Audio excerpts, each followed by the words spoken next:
Hello everyone and welcome to DelftStack. In today's video, I'll show you how to fix code 10. This device cannot start in Windows 11. Now this usually happens when Windows can't communicate with a piece of hardware, but we can reset the communication easily. So the process is extremely straightforward. So without wasting any more time, let's jump right in.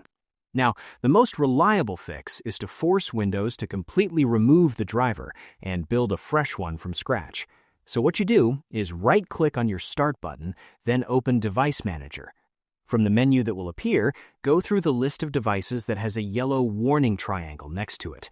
Now it might be under Network Adapters, Sound, or Universal Serial Bus Controllers. So wherever that is, just simply right-click on that specific device, then select Uninstall Device. A confirmation box will appear in front of you.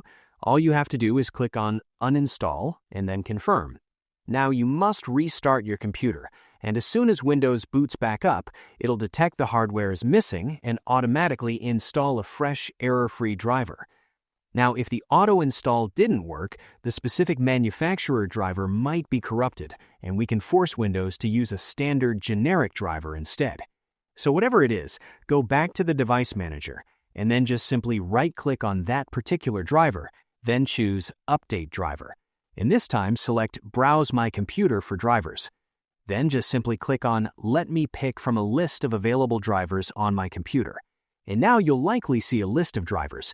And if you see your particular driver, let's say for example if you are fixing your audio device, you should be able to see a driver name that starts with USB audio device, or high definition audio device, or just simple USB input device, something generic.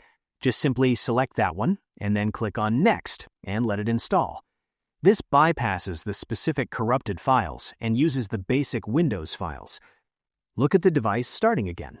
And finally, if the device still won't start, we can use a hidden Windows tool to scan the hardware connection itself.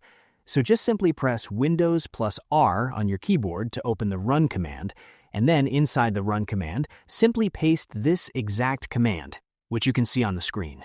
Paste msdt.exe space -id space device diagnostic. Then just simply click on OK. And after that, a default troubleshooter window will pop up. Over there, you should be able to see Hardware and Devices, so simply click on Next over here. And now, all you have to do is just simply wait for the scan to finish. If it finds the code 10 error, it'll automatically apply a fix to the registry or the driver settings to resolve the conflict. Okay, so that's it. Your device should be working perfectly without any yellow warning signs. So I hope you find this guide helpful. If you did, please give this video a thumbs up, share it with your friends, and subscribe to the channel for more helpful videos. So thank you for watching, and take care.